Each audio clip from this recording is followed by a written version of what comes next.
أعوذ بالله من الشيطان الرجيم. بسم الله الرحمن الرحيم. الحمد لله رب العالمين. الصلاة والسلام على خاتم الأنبياء وسيد المرسلين نبينا محمد وعلى آله وصحبه أجمعين. اللهم لا علم لنا إلا ما علمتنا إنك أنت العليم الحكيم وتب علينا يا مولانا إنك أنت التواب الرحيم.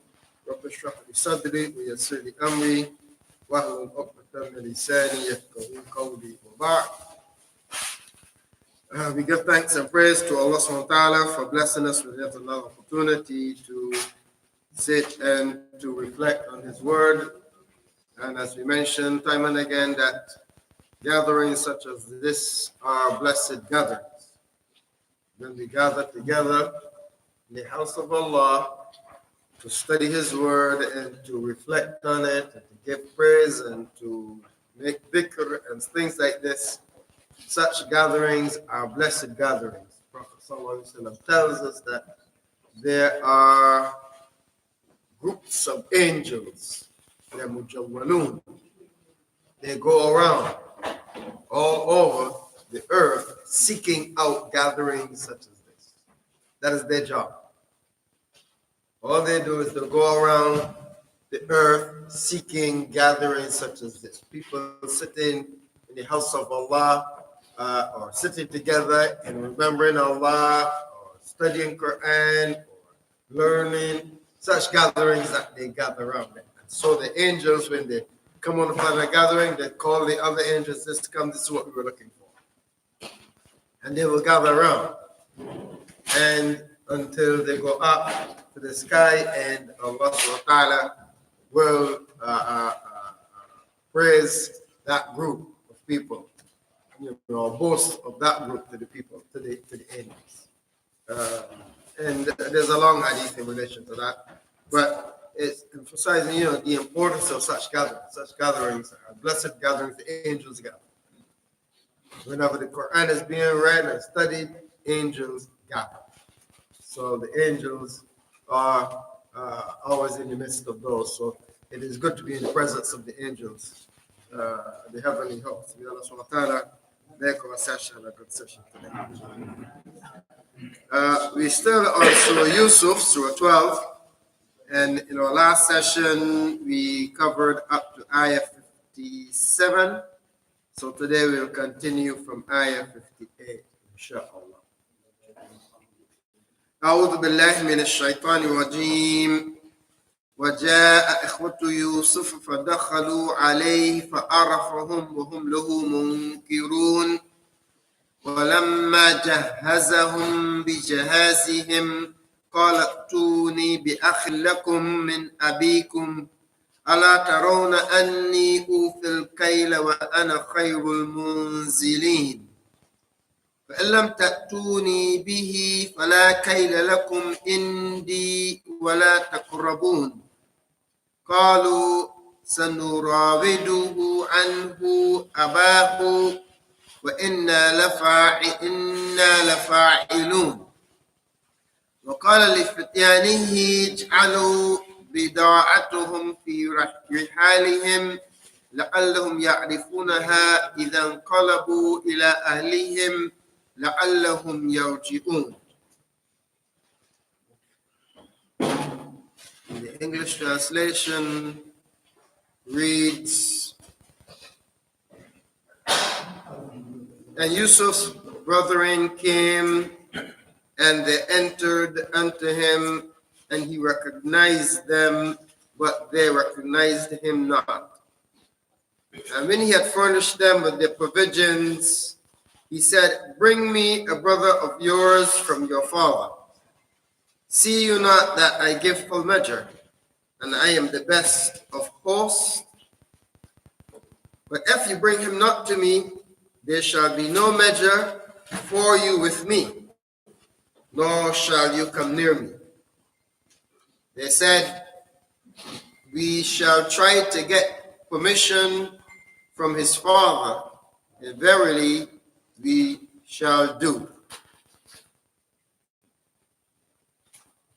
And Yusuf said to his servants, put their money back into their bags so that they might know it when they go back to their people, in order that they might return, that they might come again.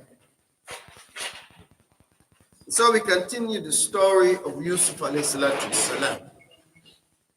Continue the story of Yusuf alayhi salatu salam. The Quran is not a book of history. The Quran is not a book of history, even though it relates historical facts and information. Just like it's not a book of science, but it does mention scientific facts and realities in it. And so it is. It mentions some of everything. You find the Quran talks about everything. It talks about cosmology. It talks about, all kinds of stuff. Right?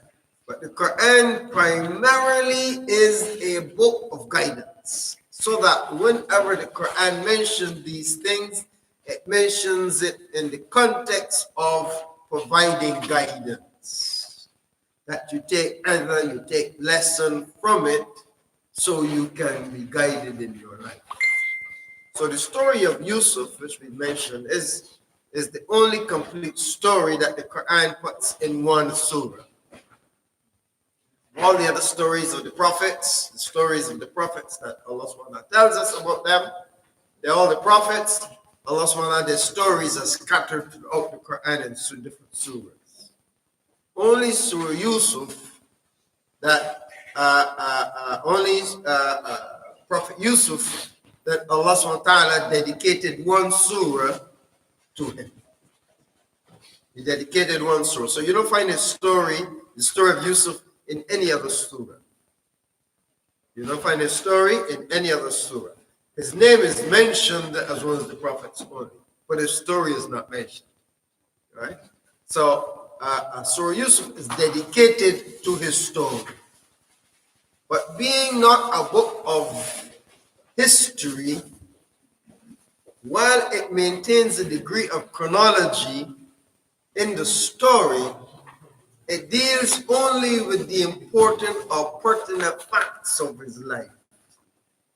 So that there are, in some areas, things that Allah SWT does not go into detail about. Because such details can be understood from the context of the narration or the relating of the story. So wherever the contextual understanding is clear, the Quran does not go into detail. And so is this case with this. As we know in the last point, the last ayahs, Allah SWT emphasizes or confirms the establishment of Yusuf والسلام, in the land of Egypt. His establishment in terms of position, in terms of authority, in terms of the freedoms that he had and authority that he had over in the land of Egypt.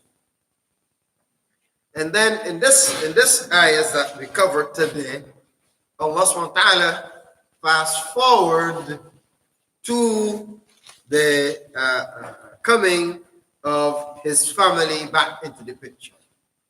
Because up to this point, the Quran been talking about Yusuf and what happened to Yusuf after his brothers sold him into slavery. So that the Quran was covering that period. And now it comes back. Now in this ayah, it starts, but now that the brothers, his family, his brothers come back into the picture. So between that, the end of that period with Yusuf being established and his brothers coming in back to the picture, there is a long period of time.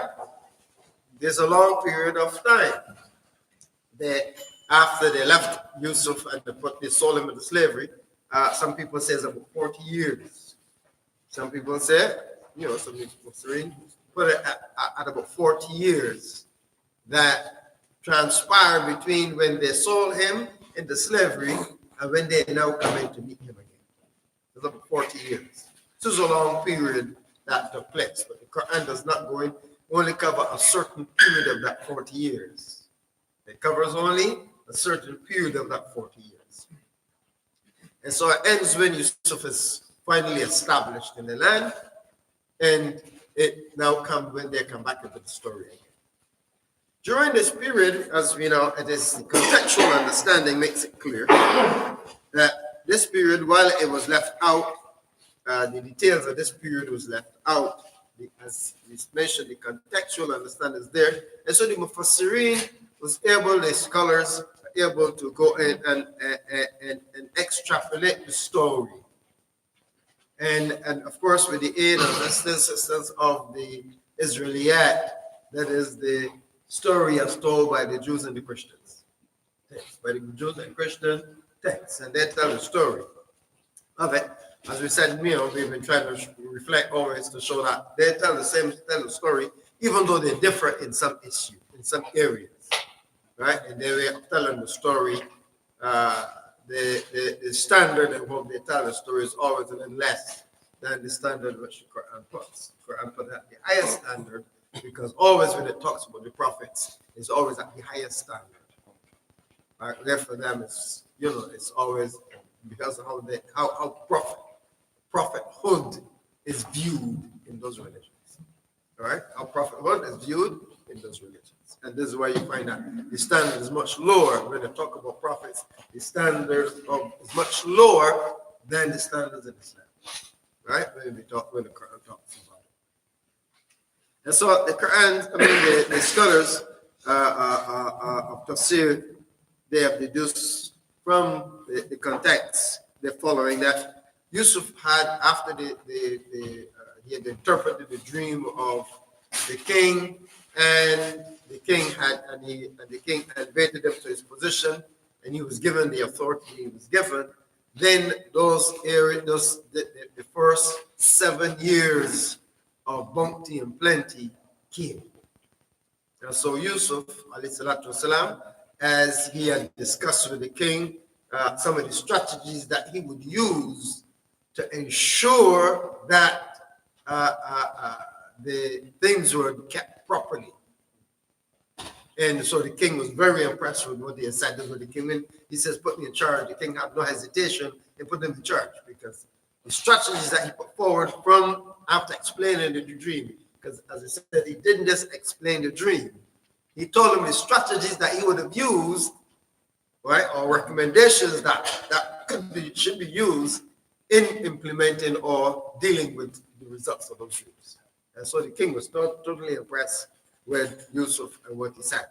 And so this is why he put him in charge. And so Yusuf implemented those strategies. So during that 7 years, when they had bumper crops, Yusuf would set up storehouses, and store the grain, and he would establish rules and regulations in relation to that. So that 7 years of plenty and abundance, Yusuf, he advised a master plan on how to make sure that food is stored to cover the following 7 years. He established a proper master plan for that. He himself supervised everything. Right? He didn't leave it to anybody. That's why he told the king, "Put me in charge." Right? Put me in charge. I know what I'm doing. Put me in charge. So he devised the master plan. He supervised the whole thing to make sure that this was established and so.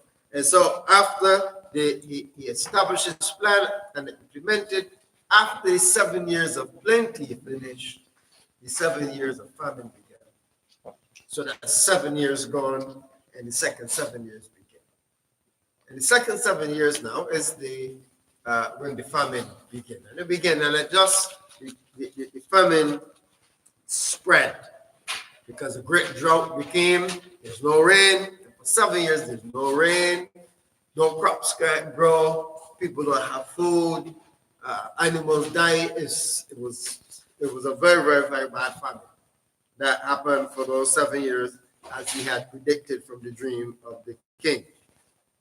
And so Yusuf also devised a strategy and plan on how to ration food to ensure that the stores that he had made last for the next 7 years. Right? And so he set this whole process up where even he himself was part of the ration. Right? And they were able to maintain the stores. Now, this famine was not confined to Egypt. The famine was not confined to Egypt, but it also extended to the surrounding territories, countries. It extended to the surrounding territories or countries. Syria, Palestine, Transjordan, Northern Arabia, and that whole area, the countries surrounding it, it also extended to those places. And so it was a very terrible tragedy that took place.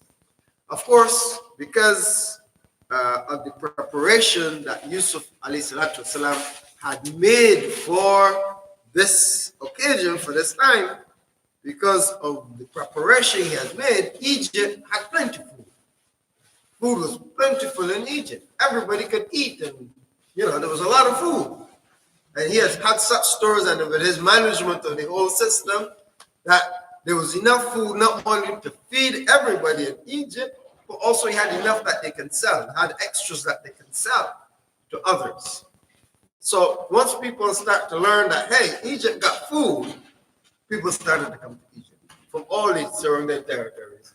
People start to come to Egypt now to get food, because Yusuf والسلام, as the governor, he set the strategies for how everything would go. So he would sell food, sell grain at a reasonable price so people can buy it. But even those people who didn't have money, they couldn't afford to buy or purchase any food, he gave in charity. So he had a two-tier system. Those who can pay paid for food. And it was not extravagant. It was paid for food. And who couldn't, he gave charity to. So in this way, the word spread all over, to all the areas, that there's food in Egypt for sale. You can go and buy food in Egypt. So people would come and get their food. And of course, he had one of the strategies was that you can only get 1 camel load per person. There's enough food to last you for a year. 1 camel load of grain that you can cover, that's enough food for a person for a whole year. So you just got to manage your food. So that was the strategy. So you only got 1 camel load per person.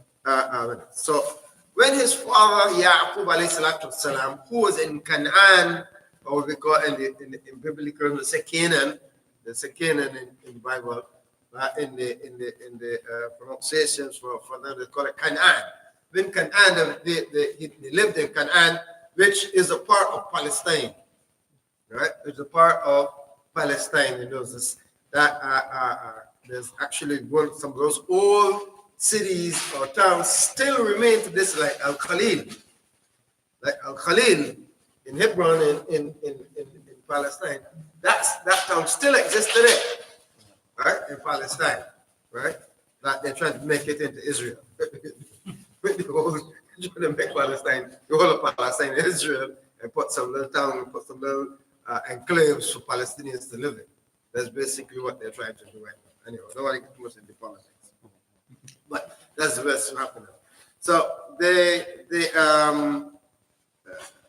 when he learned of food in Egypt, he told his sons, "You all need to go to Egypt, take some provisions, take some money, and you go to Egypt and get some food for us, because we have nothing."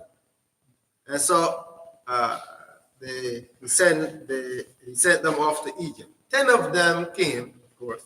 The 10 of them came. He kept back the younger brother of Yusuf, Benjamin, as the Bible says, Benjamin, Uh, uh, this is where they changed people's name because there was no J in that thing. But anyway, Benjamin was his actual name, but they tend to change people's name a little bit. They call him Benjamin instead. Benjamin, he kept him back because of what happened to Yusuf. He's not going to let him go. So he kept him back. So the other 10 went. Of course, Yusuf already had gone. So just 10 of them now. He sent to Egypt. So they came to Egypt, as Allah says. وَجَاء إِخْوَةُ يُوسُفَ وَدَخَلُوا عَلَيْهِ.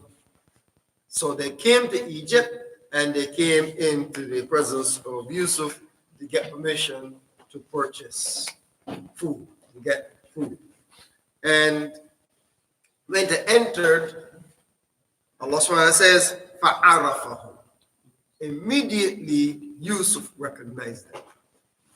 Immediately, he recognized his brothers. You know, he knew who they were. But he did not let them know. He did not let him know that he knew them. He acted as though he didn't know them. So he treated them like strangers so that they wouldn't know who he was. And of course, وَهُمْ لَهُ مُنْكِرُونَ, and they did not recognize him at all. Right?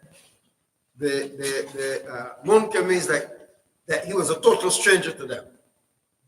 Munkirun, he was a total stranger to them. They don't know who he was.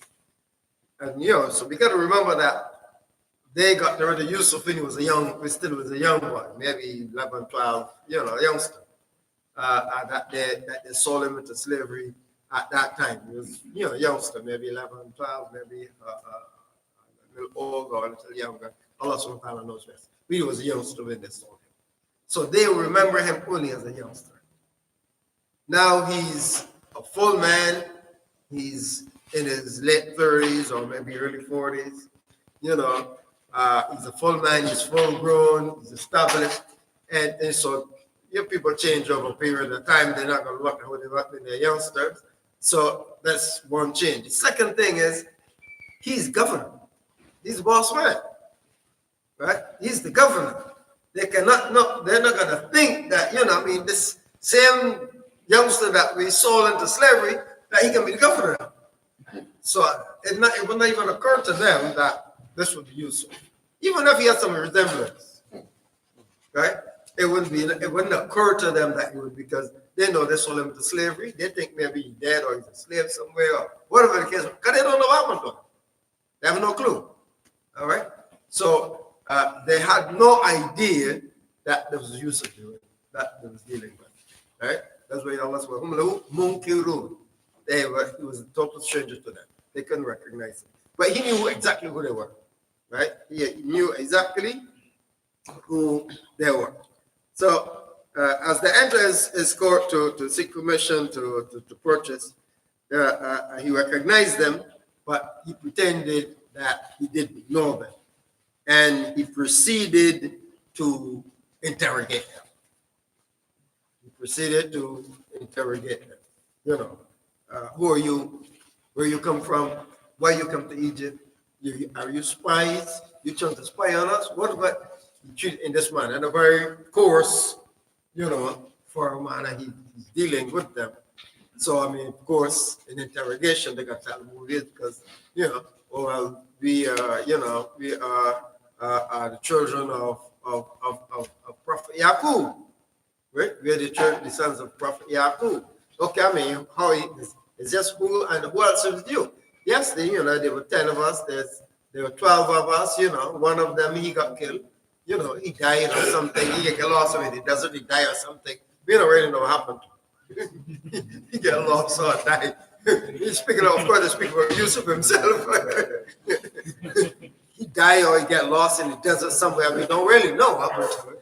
And the younger one, the youngest one, he stayed with his father because his father was he was a favorite of our father, and now his brother, his father kept him with him, right? Because Benjamin and Yusuf were shaqiqan. They were in Arabic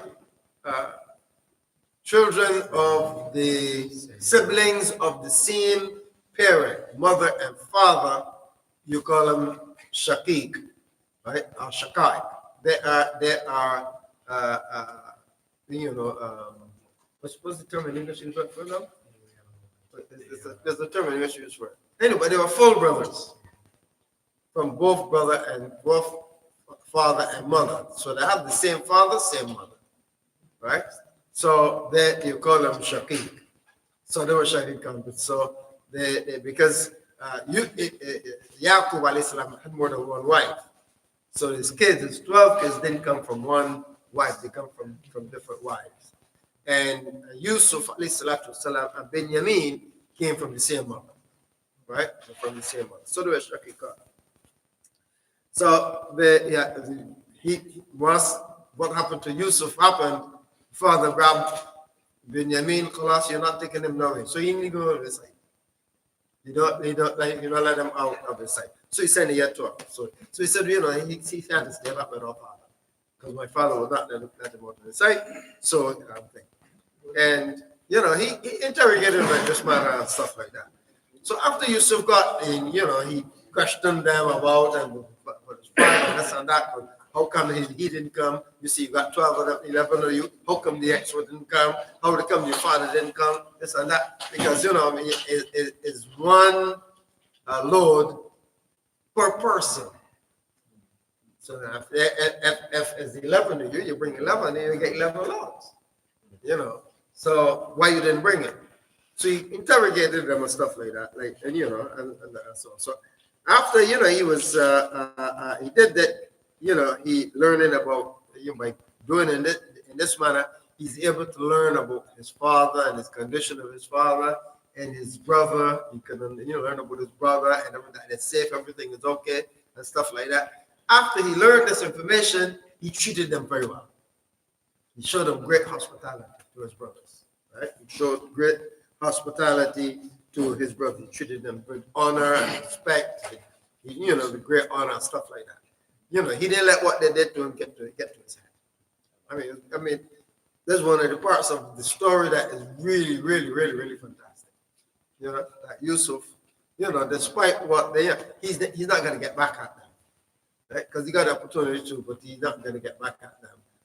He raised above and he still treated them really well and stuff like that. Once they finished, once they got their matters together, Allah subhanahu wa ta'ala says, وَلَمَّا جَهَّزَهُمْ بِجِهَازِهِمْ.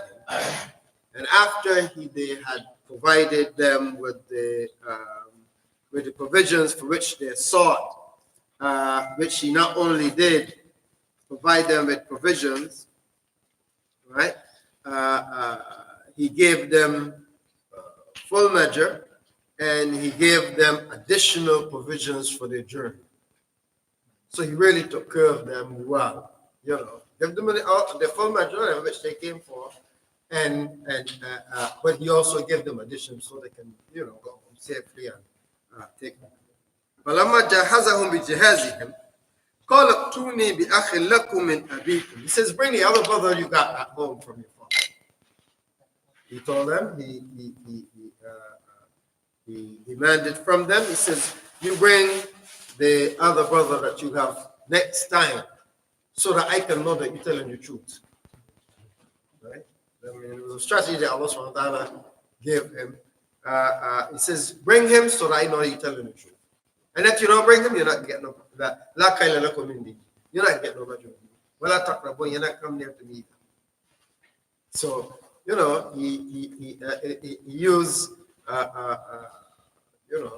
firm demand and also a threat to convince them he's serious. You better bring him. Let me see him, because now he wants to see his brother, right? So he's telling them, to bring him so that he could confirm that they are truthful and they're not lying to him, and also that. So he uses this means as a way of getting them to bring his brother, because he wanted them to bring it. So next time you come, bring your brother. Next time you come, you bring him. Right? Of course, they knew the situation with them and with their father, And he reminded them because you're not going to get anything, and you will not be able to come. I treated you good, and you're not going to get that kind of treatment from me again if you don't bring it. Right? This is, as he said, فَإِلَّمْ تَأْتُونِ بِهِ لَا كَيْلَ لَكُمْ إِنْدِي وَلَا تَقْرَبُونِ. You're not going to get that kind of treatment from me anymore. That's it. I may give you nothing, and you can stay far from me. They understood the seriousness of it. So he didn't just demand that they bring but he also had a little threat to it. Right? He had a little threat to it, so they understand the seriousness. Right? The seriousness that he's serious. قالوا سنراود عنه أباه. This says that we will try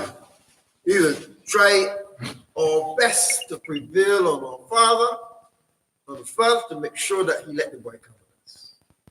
Now we can try our best to get him to we can make us another fight, we can do it. We can just not only make an effort, a strong effort to get him, but indeed we shall get him to come. We will bring him, we'll do what in other words, we will do what we have to do to get our father, release him to us so we can bring him. Basically, to paraphrase what they say, we'll do what we have to do to get him to come. But sure, we're gonna bring him. Right? So they're giving their affirmation or confirmation to you. So yes, we can bring our brother next time. We're gonna bring him next time. So Yusuf alayhi salatu wasalam, now in the background, when after dealing with them, he called Ali Fatiani to his servants, the servants who work with him. He says, put the money or the belongings that they bought with them to trade for to buy grain and stuff, put it back into their bags. Right? Pack it back into their bags without them realizing it. So that they would know. But put it back in there. But when they get back home and they see, they recognize, hey, so we need to go back because this. So that's also now another strategy to encourage them to come back. Right? Another strategy. So he in one case he threatened them, but now you get them an additional incentive to bring their brother next time, because he not only treating them good, but he get them free stuff because he didn't charge any money, right? So it's an incentive. It's like the carrot and the stick. Strategy that he used to make sure that they bring their brother back. And so they put it in their bag so that when they go back home, they will find it in their bags. And for that purpose, they will try to come back. They will come back again for another when they need. They will come back for another other supplies. The story is the Islamic, the Quranic way of teaching the story. Of course, the Bible story is a little different. As I said, it's a little less. They put a little twist in the story, which is not yes. They said in Genesis, the story is told in Genesis, and I think it's 54, chapter 54. And he in it tells them, it says that Yusuf, after interrogating, he interrogated them, he arrested them. He arrested them and put them all in jail. Put them all in jail, and then tell them, threaten them that, they must bring their brother. And then after he kept them there for about 3 days, then he let them out, and he kept one of them. I think it's, Simeon or Reuben or Reuben or one of them. He kept one of the big ones in jail. He said, I can hold him in jail. You all go and get your brother and come back. And then I'll release him. If you don't bring your brother back, I'm not going to release him. You know, this is one of the things that they ask so many people. That they are they not. We don't know anything about that. You know, that doesn't sound becoming the way Yusuf has been, the Quran present Yusuf as being one of truly forgiving person, as a truly forgiving person of forgiveness, a person who's really forgiving and forbearing. This was not becoming enough for him, so not enough. But as I said, these are the kind of things that they add into their story, right? That is not, part of it. And then, of course, they set out on the journey and they went home. The Bible story also says that on their way when they stopped and they went into their bags, then is when they found that they had money and that the money was returned to them. But the Quran went on and says that it's when they got home and they opened their bags, they found it. Inshallah, I think we'll stop at this point. Are there any quick question? Inshallah, we'll take. Questions? Yes, questions. Yeah. Yes. What is the meaning of Wali Allah, Awli Allah, and how does one become one? And what does it mean of Bashir? Okay, now that's a different topic altogether. Let's see, we're going to do something different altogether. Right. Let's do any quick question on what we covered tonight. I'll deal with it. But let's see if there are any questions related to this, and then we'll take that question. Any question related to the topic? To this topic first. Mine is also little. Is it the reason that because of the Israeliyat, is that the reason why the Quran is called the Furqan? Yeah, well, the Quran is Allah subhanahu wa ta'ala says that the Quran is not just Furqan, that he mentions the Quran and he mentions all the other scriptures, but he says the Quran is muhaymin, that it is like the overseer over the earlier scriptures. So any shortcomings or mistakes or additions or deletions in them, the Quran will show it up. Right? The Quran will show it up. So the Quran is not just, is muhaymin, which means like it's the overseer over the other scriptures, all the other stories that has come before. It is the overseer. Allah subhanahu wa ta'ala, muhaymin alayh, it is the overseer for that. So the Quran will correct whatever, mistakes or wrongs that's crept in there. So the Quran, but the Quran is the Furqan for the believer. Furqan means the distinguisher between right and wrong, truth and false, so and so. It is a Furqan for the believer. But the Quran is muhaymin over the other scriptures. So this is why we can see the corrections and the Quran has re-established the status of the prophets. Right? After these people in the copyists in terms of writing all the scriptures and stuff, they started to pull down the prophets, to bring the prophets down to their level, as opposed to the high standard or high level at which the prophets are. Because the prophets are the greatest and best of all human beings. There's no human being greater than the prophets. No human being greater than the prophets. And the prophethood is a special status and category that of people that is made, that Almighty God Allah made.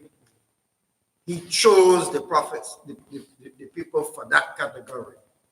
So they were all chosen by Almighty God. And from Noah, which came from the descendants of Adam, right on down to the last Prophet Muhammad, peace and blessings of Allah be upon him, they all came from that category. And the Prophet Muhammad, peace and blessings of Allah be upon him, is the last member of that category of human beings. And the last category of that human being, of that category of human beings, is the last of them. There are no other prophets coming after. All right. So anyone who comes and say that the prophet, he's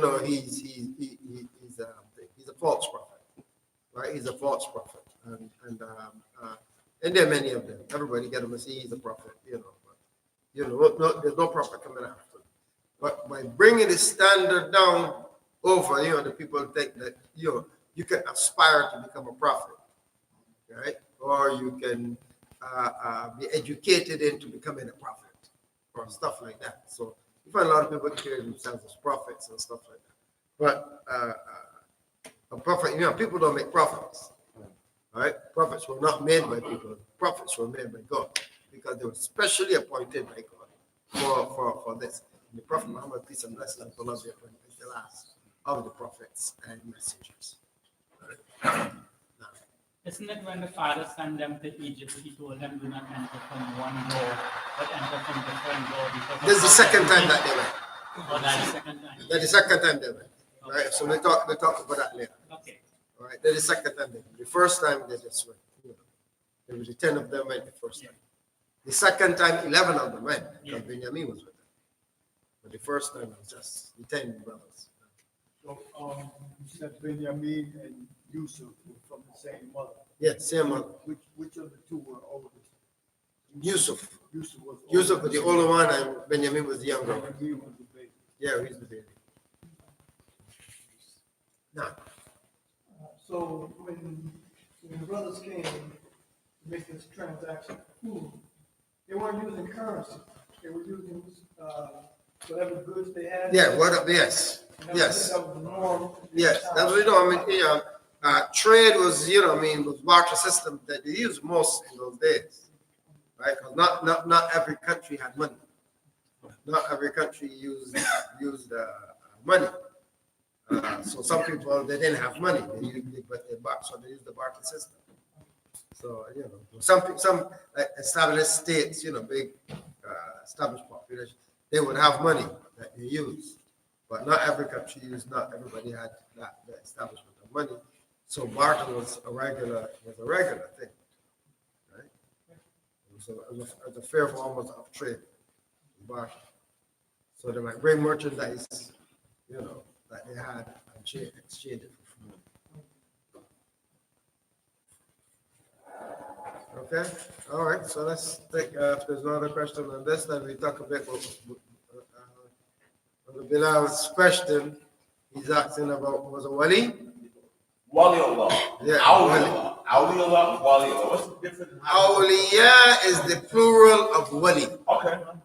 Right? Wali is singular, awliya is plural. All right, so it's one word, just singular, plural of the same word, wali and awliya. And the word wali, it has a number of connotations. Friend, helper, assistant, patron, because it covers both. It covers both helper and it covers patron also. And friend and all of that, it covers all those connotations that it covers. Friend who? So that's what it means, friend or patron or helper or Wali protector. Allah. So wali.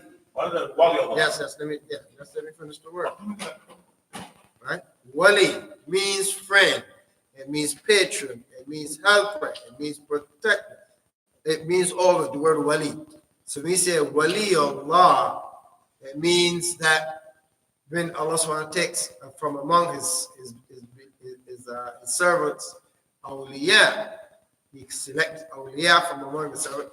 He selects from among his servants those believers and become their wali. He becomes their wali. And this is basically for the believers. Become their protecting their patron and protecting friend. Right? He becomes their patron and protecting friend. And this is only for the believers, as Allah says in Surah Al-Baqarah, Allahu waliyul ladina amanu. Allah is the wali for those who believe. So those who truly believe in Allah, Allah become their wali, and they will become his awliya. Right? Believers become the awliya. You know, Allah, and Allah is the wali for them. Whereas the disbelievers, the shayateen becomes, and the false that is become their awliya. But the believers, Allah become the wali for the believers. May Allah make us among us. Amen. What is the Basira? What is Basira? Basira means, I guess the best way to describe Basira would be insight. Best way to describe it would be insight. When I was in India, I heard so much stuff when I was in India. I did it, but I didn't understand. Okay. So these things in India, Islam is like really spiritual. I think our version of Islam, the Mediterranean version, the Indonesian version, but India, I tell you, the spiritual people, they did stuff that you would not believe. All of them, they zigga, all day long, zigga. You know, they do nothing else but zigga, everything take care of them. You know what I'm saying? So people zigga, go eat, read, zigga. Okay. What about taking them for your friends, you know?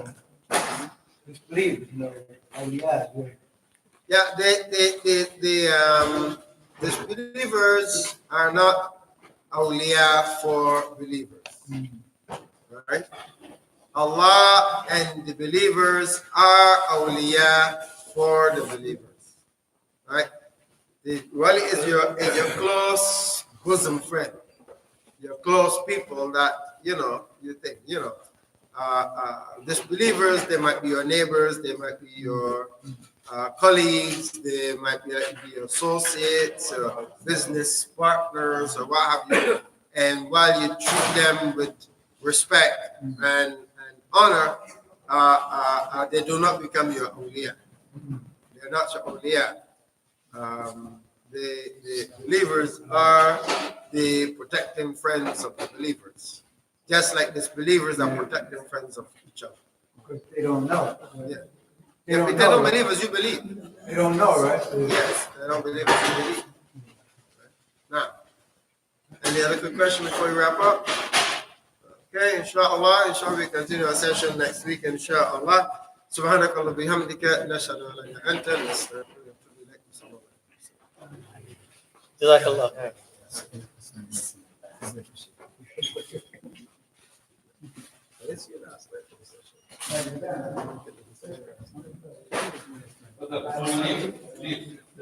Saturday night, yeah. Yeah, we had the family